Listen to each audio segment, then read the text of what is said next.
Hello everyone, today we are going to learn on how you can rotate your computer's screen. It's simple, simply start by opening Mobility Center. For those who don't know what Mobility Center is where most of the computer's tools are customized, so access it. Simply start by right-clicking on the battery tool.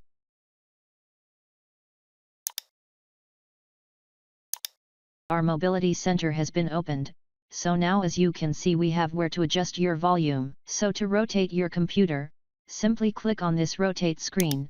You can't see the rotation on my computer, but if check on your computer, it has automatically been rotated. You can click on the previous button to re-rotate it to its previous position. So thanks for watching, and if you are new, make sure you subscribe.